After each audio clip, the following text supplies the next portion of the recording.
O podcast que você ouve agora é uma produção da Central 3.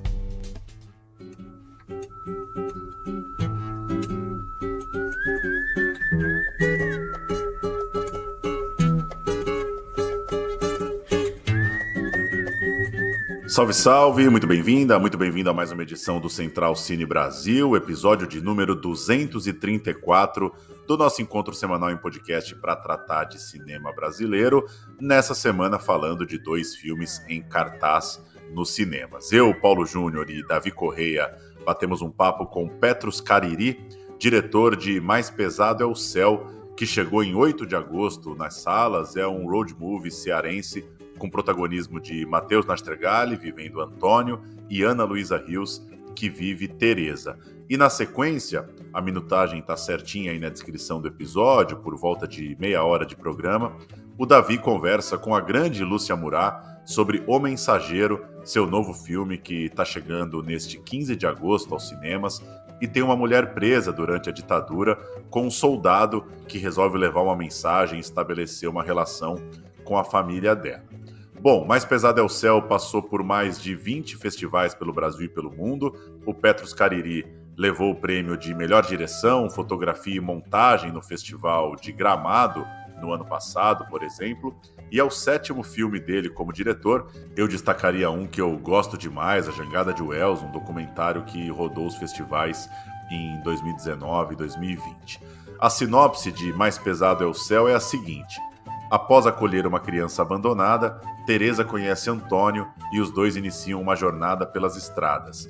O passado em comum para eles são as memórias de uma cidade submersa no fundo de uma represa. A vida é sonho, mas o futuro é incerteza. Vamos então com o primeiro bloco do programa, eu, Paulo Júnior e o Davi Correia, batendo um papo com Petrus Cariri, diretor de Mais Pesado é o Céu, e na sequência tem Lúcia Murat com seu O Mensageiro.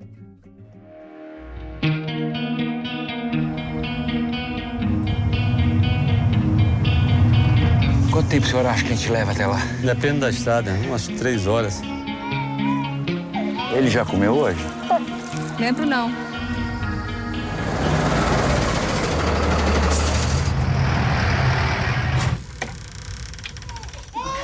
Liga o rádio baixinho que ele se aquieta. Não tem mais pilha, não. Ah!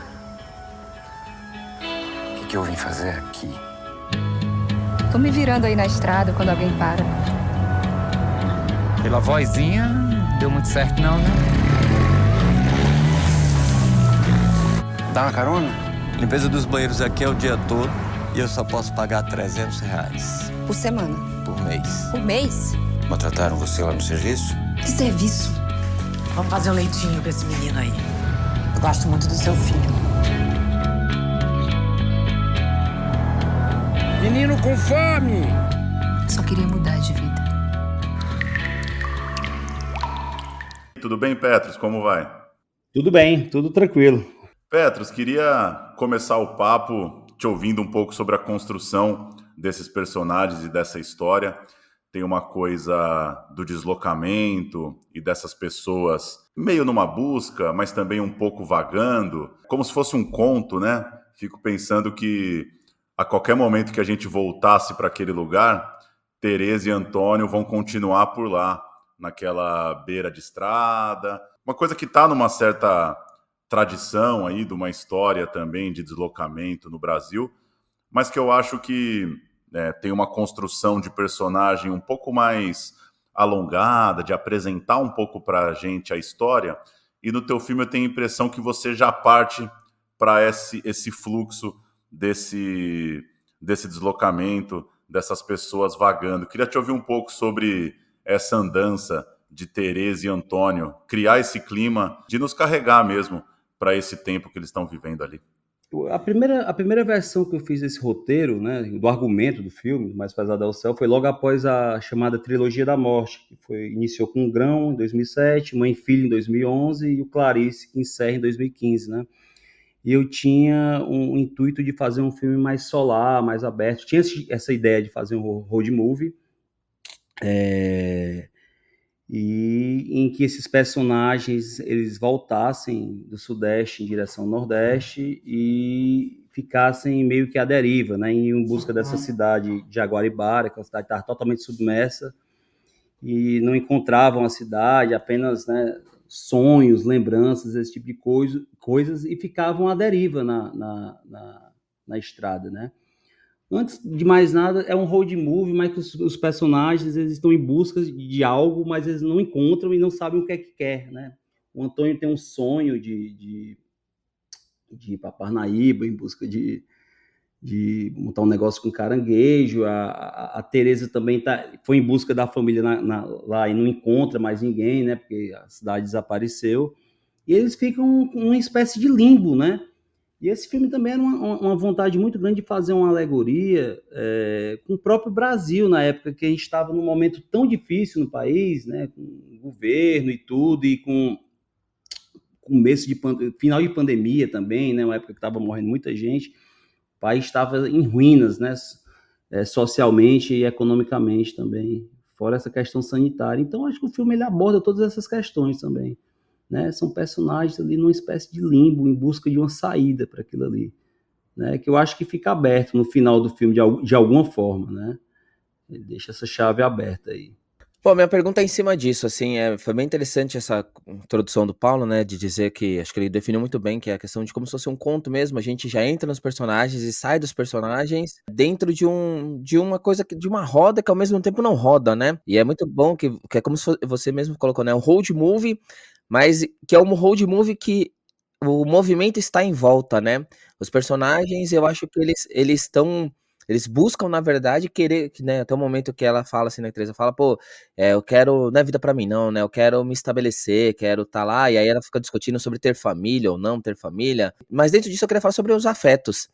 A gente vive num país que não se discute a verdade sobre os afetos, sobre essa construção cotidiana, porque é um país que deixou de construir isso socialmente, e eu nem acho que seu filme queira abordar isso no ponto de vista de fazer uma crítica gigantesca, ao mesmo tempo tem uma crítica extremamente importante ali de uma cidade que não existe mais, e aí você tem essa construção deles, que ao mesmo tempo é um fio tão fino, mas que sustenta muito bem a relação, e aí quando você tem, por exemplo, a Letícia, ou a moça né, que em algum momento ali vai fazer parte ou não, né, com relação ao filho da Teresa, de cuidar daquele menino.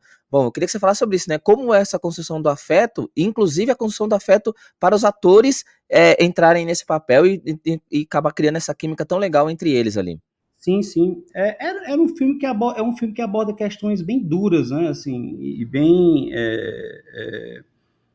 importantes em relação ao próprio país e à sociedade em que está inserido, né? Tem lá a questão do machismo, da misoginia, da situação econômica do país em ruínas e tudo. E eu acho que o personagem da Dani Barbosa, que faz a Letícia, e a Silvia, né, que faz a Fátima, Silvia Buarque, eles são papéis cruciais nesse filme, porque trazem um pouco mais são personagens que criam uma rede de amparo feminina para o personagem da Teresa, né? As mulheres estão sempre se acolhendo ali de alguma forma, e são personagens bem sensíveis, né, que criam um contraponto bem interessante no filme, né? O Matheus tem um pouco também disso no papel dele, né? O Antônio é um personagem um pouco que ele tem uma sensibilidade feminina também, né, de alguma forma, né? E foi muito importante, assim, para o roteiro, a criação desses personagens, como para a própria construção da Teresa, principalmente, e do Antônio, né? Porque é o que eu estou te falando, o filme ele lida com questões muito densas, né? A Teresa passa por situações de risco, assim, de exposição muito grande, e o filme precisava ter um contraponto em relação a isso, né? Por mais duro que ele possa parecer. E esse papel da Silvia e da Dani é crucial nisso, né? Crucial. Porque, assim, uma coisa também que eu queria falar é porque o filme, ele é duro e tudo, mas ele é muito poético também, assim, né? Em determinadas circunstâncias. Ele faz uso da poesia, e ele usa muita metáfora, né, para falar. Algumas coisas são diretas, outras não, né? E tem essa coisa que você bem falou, da história da cidade submersa que está ali, né? Eles têm um texto bem bonito, que eles estão numa fábrica abandonada, que eles falam, a Teresa fala das memórias, né? do que ficou para trás, do que, né? E o filme fala muito disso, né? De um passado em onde a gente era feliz de alguma forma e não dá para voltar para isso, né? Porque, enfim, tem essa questão da memória muito forte também. E, Petros, queria que você falasse da escolha da Ana Luísa e do Matheus.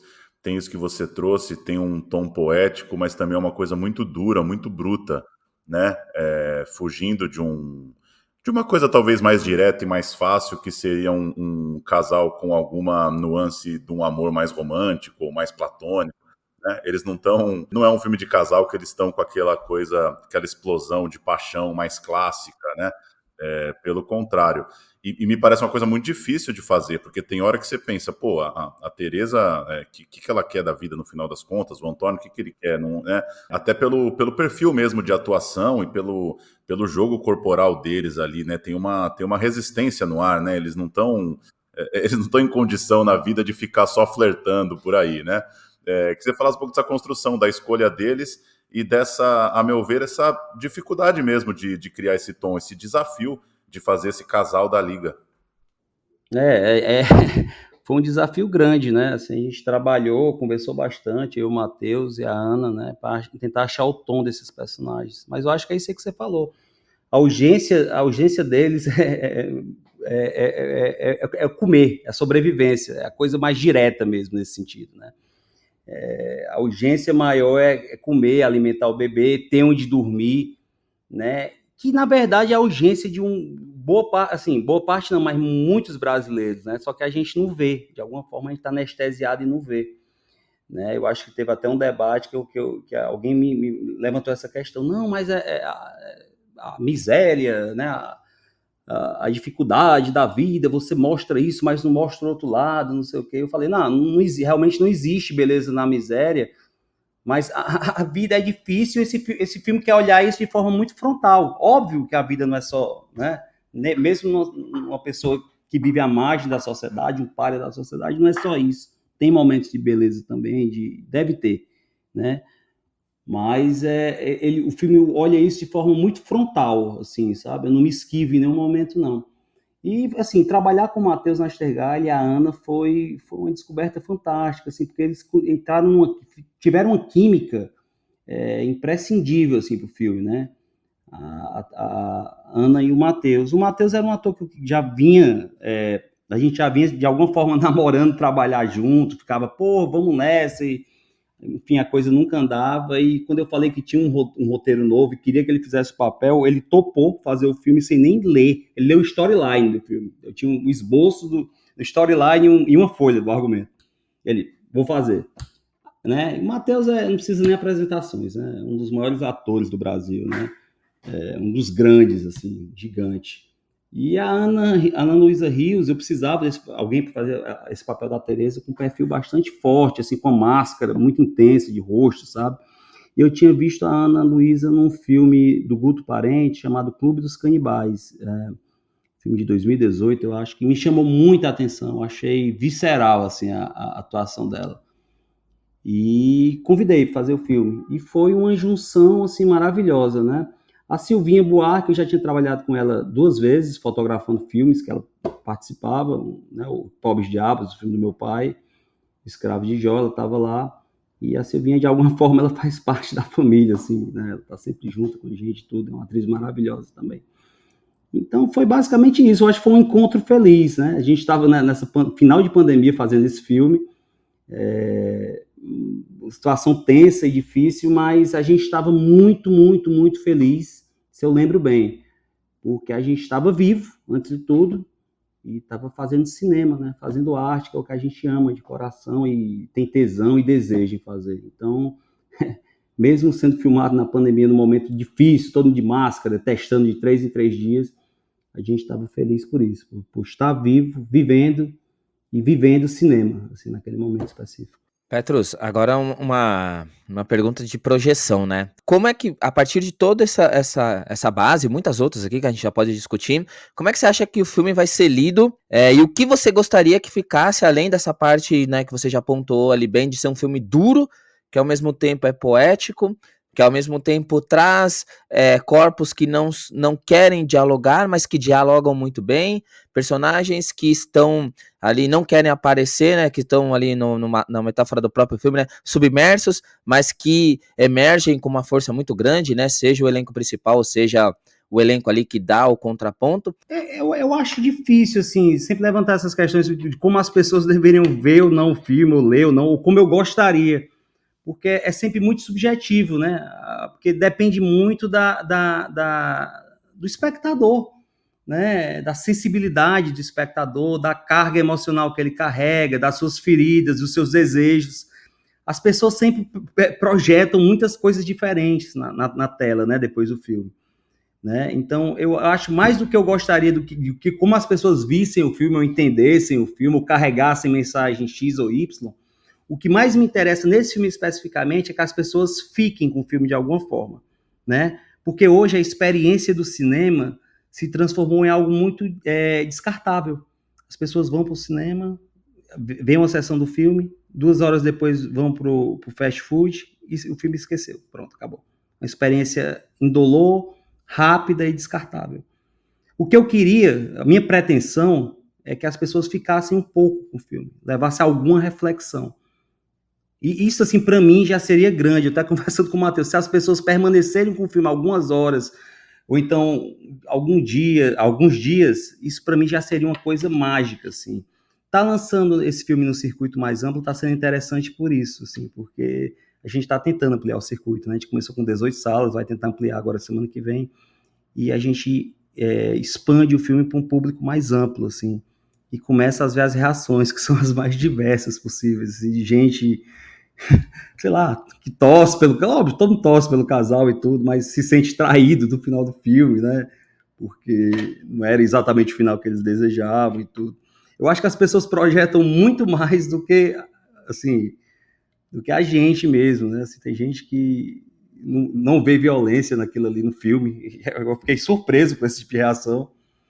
E, enfim, o barato que eu acho é esse, é o que as pessoas projetam no filme. Assim. E se as pessoas ficarem com o filme de alguma forma, eu vou ficar muito feliz. Por isso que eu estou te falando, a gente está tentando ampliar ao máximo o circuito, para que chegue no máximo possível de pessoas antes de entrar no streaming. Porque eu acho que é um filme, assim, a minha pretensão é essa, eu fiz um filme pensando na tela grande. O filme é todo enquadrado para isso e pensado para isso, plano a plano.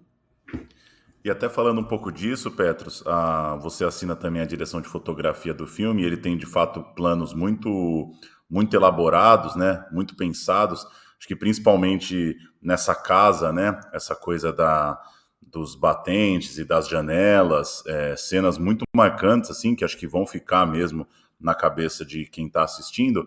Mas aí eu te faço a provocação, enquanto fotógrafo que está fazendo um filme que tem essa dureza, se em algum momento também passa pela sua cabeça que como mediar uma certa beleza de paisagem, de composição, uma dúvida mesmo de criação artística ali, de fazer um filme bonito demais. Acho que o seu filme é bonito demais mesmo.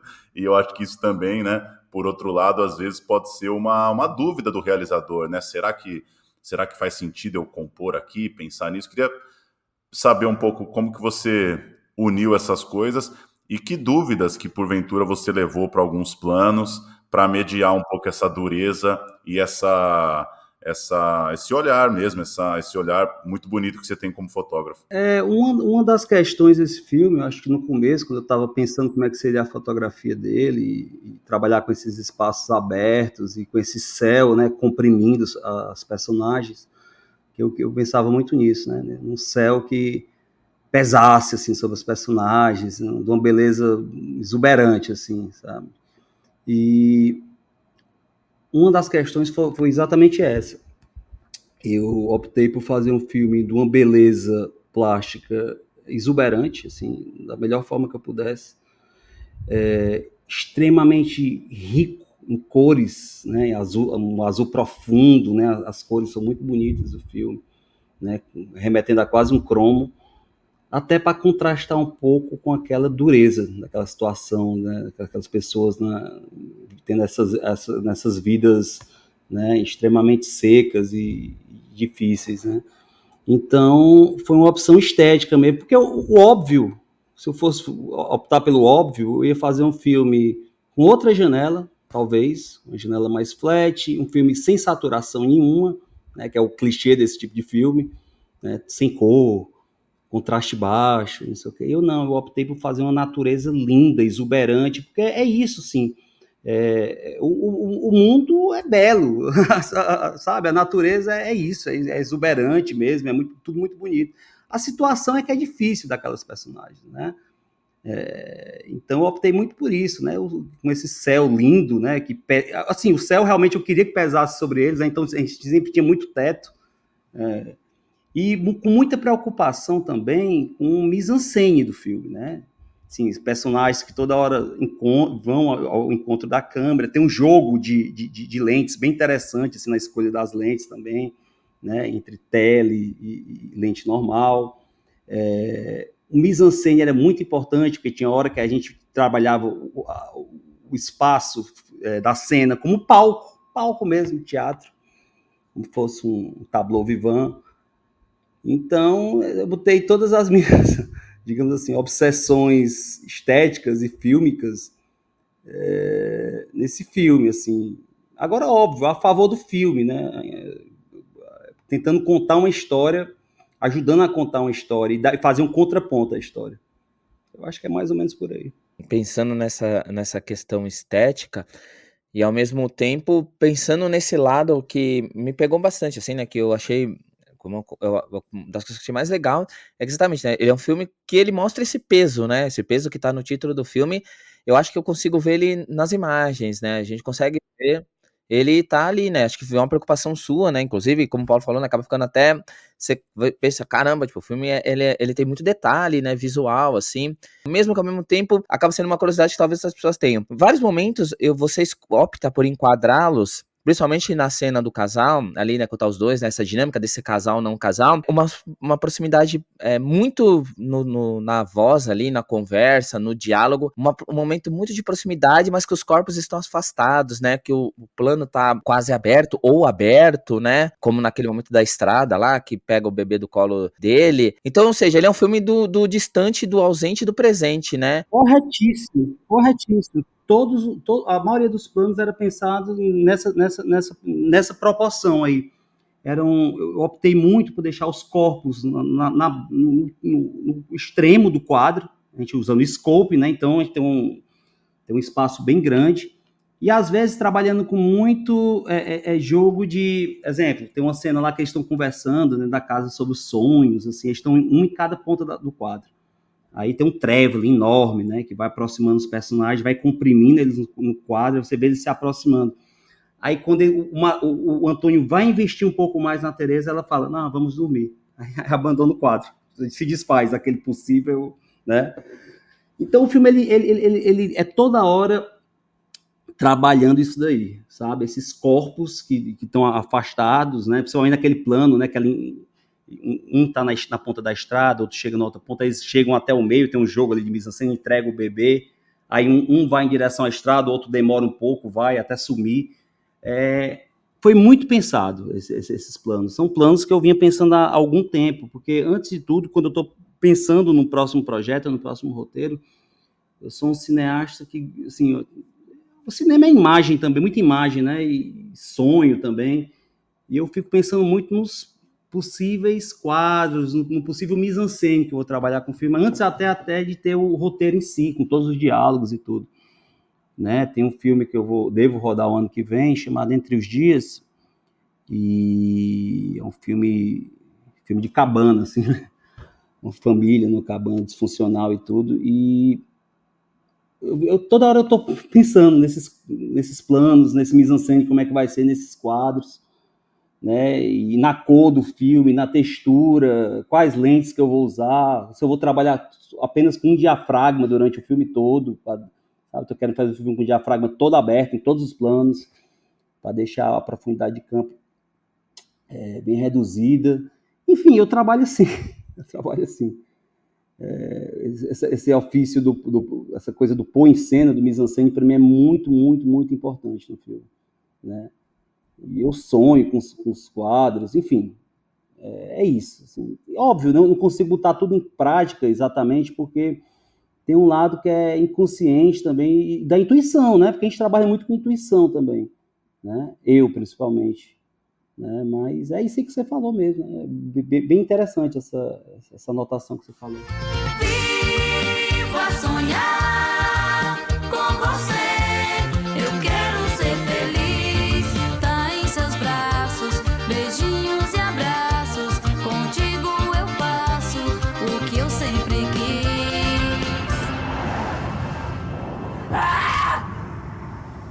Tu não cansa não, né, Antônio?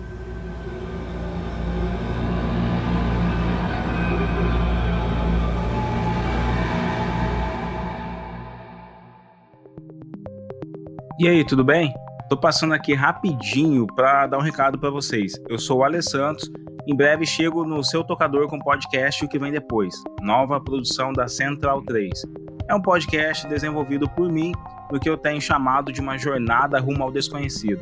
Nos episódios trago sempre especialistas em temas promovendo debates e discussões sobre o nosso futuro, misturando política, ciência e cultura pop, tudo junto e misturado. E é sempre bom lembrar, o podcast que vem depois foi um dos contemplados do programa Mais Vozes, iniciativa da Central 3 e da Apoia-se. Não esqueçam, em agosto, o que vem depois chega na podosfera.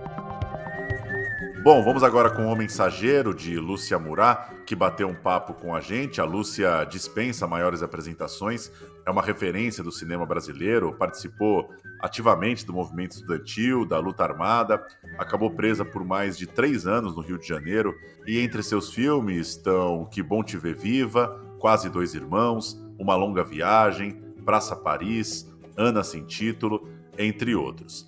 A sinopse de O Mensageiro é a seguinte: Vera, presa numa fortaleza militar durante a ditadura, em 69, conhece o soldado Armando, que, diante da tortura, decide levar uma mensagem à família da detenta.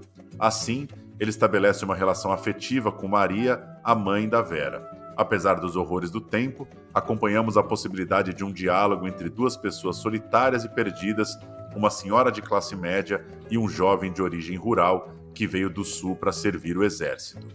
Hoje, Vera, aos 70 anos, é uma professora universitária que debate esses temas com seus alunos. Quem vive a Vera é a atriz Valentina Herzage, o Armando é vivido por Xi Menegatti, o elenco tem ainda a Georgette Fadel, Floriano Peixoto, tem a participação também da própria Lúcia. Vamos ouvir. A Vera foi presa, Maria. Onde ela tá? Não sei. Ela tá viva? 1, 2, 3, terrorista no xadrez, quero ouvir! 1, 2, 3, terrorista no xadrez! Eu já disse que não tem nenhuma mulher presa no meu regimento. É que ela não é uma mulher. Uma menina. O senhor poderia assinar uma declaração de que ela não está aqui? Não. Eu tô dizendo. Isso basta. Continuar procurando. Fale com seus parentes militares. Já falei, mas a resposta é sempre a mesma. Ela não foi presa. Ela não foi presa. Eu não sei mais o que fazer. Vera, aceita. Aceita, eu sei que tu tá com fome. Difícil, ficar longe da família. Devem estar me procurando. Alguém tinha que avisar eles que tu tá aqui. Você faria isso? Lúcia Murat, um grande prazer recebê-la aqui para falar do seu novo filme. Lúcia, tudo bem com você? Eu queria começar com uma pergunta, né, de apresentação básica. É o seguinte: muita gente ainda torce o nariz, muita gente diz que esse tema já é um tema esgotado, mas eu queria ouvir de você, por que ainda é importante tocar nesse assunto e produzir sobre esse assunto? Bom, obrigada pelo convite. É o seguinte, quer dizer, eu acho que quando eu comecei a pensar nesse filme de novo, entendeu? Porque eu já fiz alguns filmes sobre a ditadura. Primeiro, eu não concordo, quer dizer, eu acho que o Brasil, por exemplo, perto da Argentina, fez muito menos filmes do que eles, e do que outros países latino-americanos fizeram.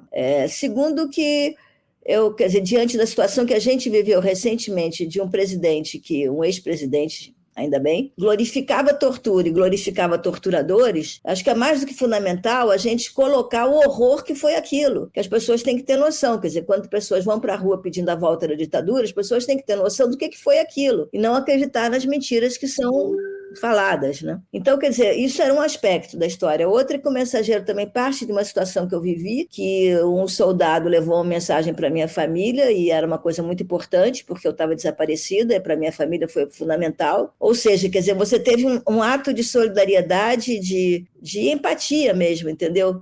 Em meio àquele horror, que eu acho importante também a gente pensar isso, quer dizer, é importante a gente quebrar essa massa, entendeu? Que as pessoas tentam fazer com que as pessoas não pensem, entendeu? Mostrar que tem gente que consegue quebrar o discurso do ódio. E, finalmente, que eu acho que dentro da polarização que a gente vive é fundamental a gente pensar o que a gente vai fazer com o futuro, o que a gente vai fazer, já que nós temos hoje 58 milhões de pessoas que votaram no discurso de ódio, o que a gente vai fazer, entendeu? Então, tem toda uma discussão aí também sobre o diálogo com essas pessoas, né? Quer dizer, eu acho que são essas, mais ou menos, as questões que o filme trata, né? Desde o começo, quando eu li a sinopse do filme, a minha preocupação, né, eu ainda não tinha visto o filme, era como a gente coloca essas situações de empatia e, ao mesmo tempo, como a gente pensa o sistema como um todo. Por quê? Porque muitas vezes a gente vê histórias para humanizarem sistemas. E eu acho que o seu filme não é isso. O seu filme, ele consegue mostrar muito bem que existe uma estrutura, vamos dizer, assassina, repressora, nojenta, e, ao mesmo tempo, você consegue trazer isso para o lado pessoal mesmo, colocar ali que é um ato mais pessoal.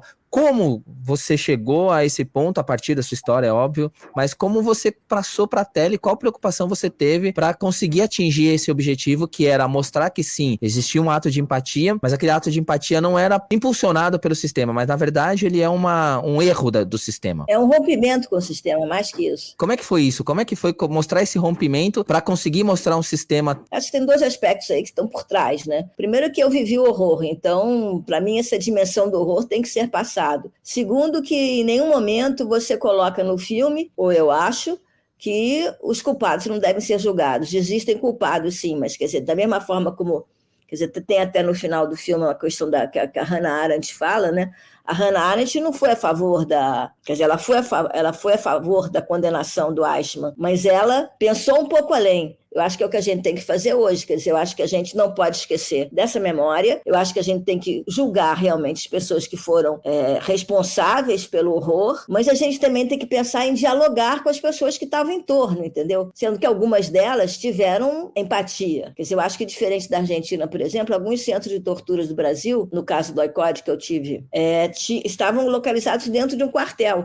Então, dentro do quartel você tinha um centro de tortura, mas tinha também soldados que serviam, né, que estavam ali, obviamente com uma lavagem cerebral tremenda, e a maior parte deles assimilando essa lavagem cerebral, mas um ou outro sentiu empatia pela vítima, entendeu? Eles não eram parte do centro de tortura, eles estavam ali no arredor. E que não aconteceu só comigo, você teve outros casos também, entendeu? Quer dizer, a Cecília Coimbra, que é a diretora de Tortura Nunca Mais, fala no livro dela de como é que um soldado permitiu que ela se comunicasse com o marido. O Caetano fala de um soldado que ajudou ele também num determinado momento. Quer dizer, são coisas que aconteceram, entendeu? Dentro dessa realidade que eu estou falando, não era dentro do centro de tortura, mas era nesse conjunto, né? Dentro dessa realidade específica que foi o Brasil, né? E aí, em cima disso, eu quero começar a partir pro filme, especificamente, em alguns pontos dele. Eu queria saber como é que foi trabalhar com o Tunico, como é que, né, ele que assina aí, né, o roteiro junto com você, assina como co-roteirista, como é que foi apresentar o projeto com ele, discutir isso, que discussões vocês tiveram para chegar no final ali, no que vocês tinham para filmar? A gente estava vivendo aquele combo maravilhoso que era Bolsonaro, Crivella no Rio e pandemia. Então, realmente, a cultura não tinha o que fazer, né?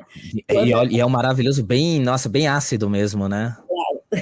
Todo mundo entendeu, né? Bom, mas aí a prefeitura de Niterói, que era uma prefeitura progressista, fez um edital de cultura. Foi o único edital que saiu para as pessoas que faziam cultura no Rio. E tinha um item que era para um filme de ficção, era pouco dinheiro, mas eu pensei, bom, vamos lá.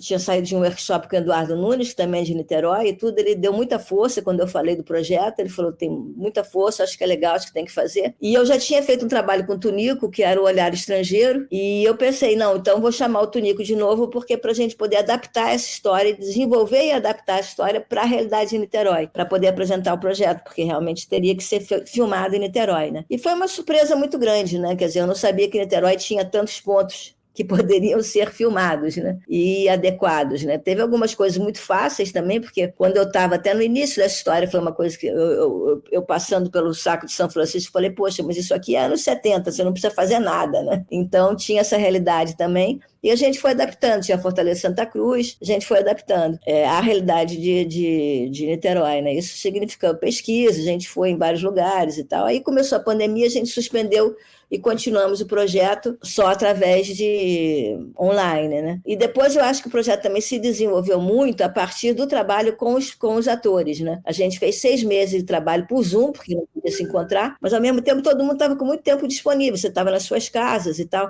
A gente fazia Zooms tipo 3 vezes por semana durante uma tarde inteira e desenvolvia esses personagens, entendeu? A gente tinha uma preparadora de elenco que era muito boa, que era a Amanda Gabriel, gostava muito de trabalhar em cima do que ela chamava de roteiro pirata. Assim, a gente não tinha só o roteiro, a gente desenvolveu os personagens para aquilo que não estava no roteiro, ou seja, como era a infância dele, quem era o pai, quem era a mãe, entendeu? Quer dizer, informações que a gente trabalhou para que no momento que, por exemplo, tivesse silêncios, esse silêncio fosse carregado de densidade, né? Carregado de história. Né? Como é que você chega nesse elenco? E eu queria falar sobre o trabalho do, né, o Armando, né, o Chimenegatti ali, que eu achei ao mesmo tempo contrastante, mas ao mesmo tempo tão complementar a forma de atuação dele, né, o jeito que ele encara no personagem. Eu queria ouvir um pouco sobre como foi escolher todo o elenco e principalmente como foi construir essa dinâmica ali entre os dois, que é a dinâmica fundamental, né, pro filme. Foi uma loucura, mas ao mesmo tempo foi muito bom, né? O Chia, gente, eu tinha visto aquele filme Tinta Bruta, que ele era protagonista, e desde que eu escrevi o roteiro, assim, eu tava pensando nele, né? Porque ele tem esse perfil físico e é um grande ator, né? Óbvio que eu fiquei um pouco assim preocupada se ele conseguiria fazer o soldado ou não, porque ele é uma pessoa queer, e a atuação do Tinta Bruta era isso. Então a gente fez alguns testes com algumas pessoas, mas eu sempre quis ele, né? E aí eu fiz um teste com ele, e no teste tinham 3 trechos do filme, do roteiro, e depois eu falei que se ele quisesse acrescentar alguma coisa, é para ele acrescentar. E ela hoje, né? Fez uma coisa incrível, que foi que ele, nessa proposta de fazer algo diferente do que não estava no roteiro, ele colocou uma meia preta na cabeça, que era uma referência ao capuz, ao mesmo tempo você via a fisionomia, sabia que era, ao mesmo tempo distorcia a fisionomia, dando uma coisa meio de horror, meio de fantasmagórico, e começou a falar coisas desconexas. Eu fiquei encantada com isso, falei, poxa, a primeira coisa que eu vou fazer é roubar essa ideia, porque eu vou colocar essa ideia no filme, porque ela é maravilhosa para mostrar todas as contradições do soldado, né? Então, para você ver, quer dizer, como foi boa, né, a relação e como a gente desenvolveu tudo a partir daí, mas eu acho que Chia é muito criativo e muito dedicado, né? Quer dizer, a partir dali ele fez muito trabalho, trabalhou muito, fez musculação, inclusive, para conseguir ganhar corpo, fazer o soldado, fez muitas entrevistas, tudo, e muita leitura, né? E a gente ensaiou muito. E a relação dos dois também, quer dizer, a gente normalmente desses projetos de ensaio, a gente fazia eu, a preparadora, e o ator ou a atriz, e depois juntava os personagens que se faziam 2 a 2, sabe? Então, Xi e Valentina, a gente trabalhou juntos no Zoom também. E o resto do elenco, quer dizer, Valentina eu queria muito, eu fiquei tentando muito, diversas atrizes para esse papel, era muito difícil, assim, eu não estava contente com nenhum teste, porque eu acho que a grande dificuldade é para pessoas tão jovens conseguirem unir 2 coisas muito diferentes, que era a dor e ao mesmo tempo força, né? Porque fazer só a vítima até eu encontrava, mas assim, aquela vítima que ao mesmo tempo era uma pessoa forte eu não encontrava, sabe? E Valentina conseguiu passar isso, desde o primeiro teste, entendeu? Georgette foi também uma situação muito legal, porque eu conhecia ela de alguns papéis um pouco mais, eu não diria caricatos, mas papéis muito de uma mulher moderna e tal, e eu achava difícil ela poder fazer, apesar de eu apreciar muito o trabalho dela, achava difícil ela poder fazer o papel de uma mulher, de uma dona de casa, careta e tal, dos anos 50. Mas aí eu vi no filme até da minha filha, que ela faz uma promotora, uma juíza, não me lembro direito, muito controlada. Falei, bom, ela faz tudo, então vamos lá, né? E realmente é um papel que ela faz brilhantemente, né? Que tem uma sutileza que é muito, muito, muito difícil de uma atriz fazer. E eu acho que ela faz com muita, muita sutileza. Floriano é uma pessoa com quem eu já tinha trabalhado também no Brava Gente Brasileira. Ele conhecia bem essa história, então também era uma escolha fácil de fazer. Quer dizer, alguns outros a gente foi testando e tal. Acho que Igor está muito bem no papel dele, também Bruce já tinha trabalhado, também teve algumas ideias ótimas ali para fazer o Major. E foi isso. O que eu achei mais interessante é porque, sim, tem todo esse contexto que você colocou, né, da sua vida, da questão da ditadura militar, mas eu vejo nele uma outra crítica, um apontamento, um outro dedo na ferida, que é o núcleo dos pais da Vera. Aquela tensão entre o pai e a mãe, o papel social da mãe e do pai, a forma como o cotidiano deles ali também aparecem como se fossem, né, eu vou usar aqui a palavra já que a gente tá falando, como se fosse uma outra tortura, uma outra prisão, mas ao mesmo tempo algo que faz parte parte deles. O que disso tem, né? Primeiro eu queria, óbvio, que você contasse como foi desenvolver essa tensão desse casal, né? Desses pais ali que tem a filha presa e recebendo essas mensagens, ao mesmo tempo tem essas questões pessoais, e o que tem de você também nesse outro parte da história. Eu achava importante, quer dizer, que a gente contextualizasse, né, essa vítima, né, que era uma menina de alta classe média. Então, que essa classe média fosse ser mostrada como ela é. Como ela era, como ela é. Quer dizer, ela é conservadora, ela faz uma exploração de classe, ela toca a campainha para a empregada vir, tocava, né? Isso eu acho que hoje em dia já não tem tanto. Mas, em suma, eu acho que esse aspecto conservador dessa classe média, inclusive também em matéria de costume, do machismo e tudo, eu achava que era importante ela estar no filme também, para você não ter um filme maniqueísta, entendeu? Quer dizer, todos os personagens que estão no filme têm vários lados, né? Outra coisa que eu acho importante também destacar é que era uma realidade da época, né? Todas as mães que sofreram, tiveram transformações muito grandes, muito maior que os pais, né? Porque eram donas de casa, porque eram pessoas muito reprimidas e tal.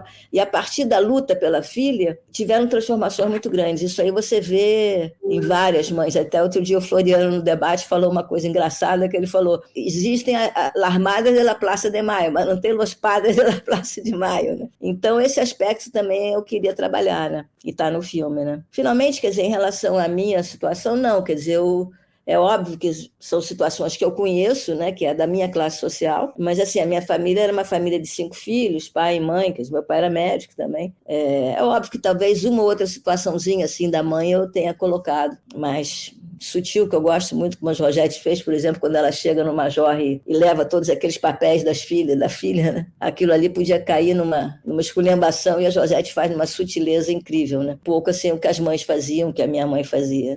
Se me permite uma análise, né? Eu acho que nesse ponto acho que é o fundamental, assim, porque o seu filme, apesar de tudo, ele é sutil. Tem essa sutileza porque ele mostra uma relação tensa de um problema estrutural gigantesco, mas ao trazer esses outros pontos, você consegue colocar elementos sutis, porque é o que muitas vezes a gente não vê, né? Que a gente vê muito essa estrutura total de repressora, mas a gente esquece as histórias pequenas que fazem parte de um regime que sofreu mudanças, né? Aí eu pergunto pra você, você ainda vê coisas que você pode trabalhar em cima desse tema, ou que você não desenvolveu nessa história, que você gostaria de desenvolver em outra, ou você acha que pra você ali se encerrou, você acha que tem ponto final ali? Eu nunca fiz um filme, mesmo filmes sobre o passado, sobre a ditadura ou outros, que tenham sido feitos porque eu quero fazer aquela coisa do passado. Foram sempre filmes que foram provocados por situações que eu estava vivendo, né? Então, por exemplo, quando eu fiz Quase 2 Irmãos, eu achei que era o último filme que eu ia fazer sobre a ditadura. Depois dele eu já fiz mais 2, acabei fazendo mais esse. Então, são situações contemporâneas do dia a dia ou contemporâneas que me levam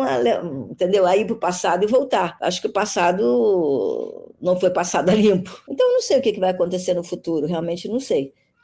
Eu estou com alguns documentários, estou sem nenhum filme de ficção no momento, mas estou terminando alguns documentários. Um deles também é uma situação do passado, que é bem interessante, mas isso fica para depois.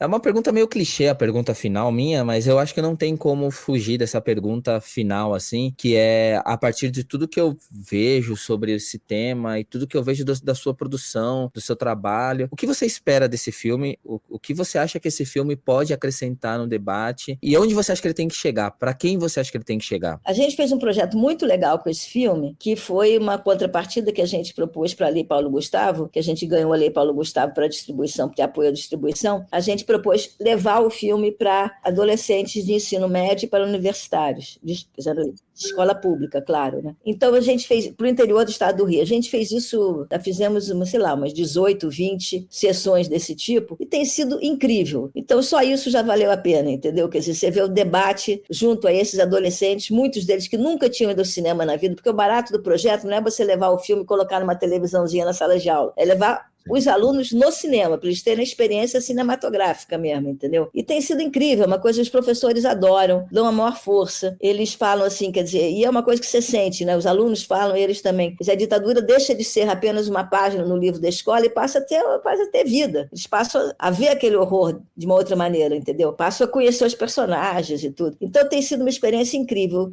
O que eu gostaria, quer dizer, em geral é isso, quer dizer, que as pessoas tivessem uma relação com o filme, pudessem discutir a partir do filme, entendeu? Eu acho que o filme levanta muitas questões. Mais do que respostas, eu acho que o filme levanta muitas questões que são importantes. Tem alguma coisa que eu não perguntei que você gostaria de falar? Acho que não, tem que agradecer a vocês também o espaço, né?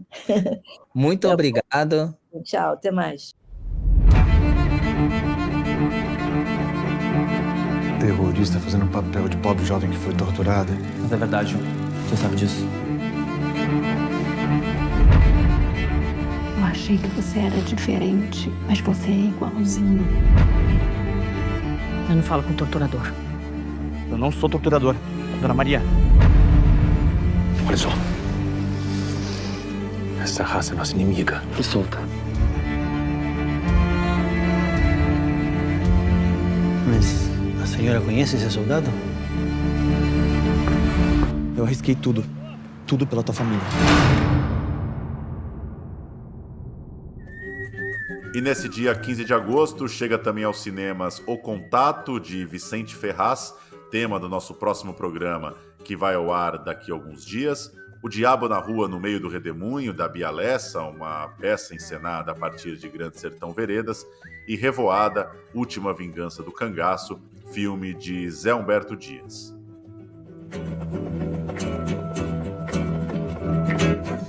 E o Central Cine Brasil fica por aqui. A gente chega toda quinta-feira no seu tocador de podcasts. Estamos no Instagram, em Central Cine Brasil, uma produção da Central 3. Até a semana que vem. Tchau.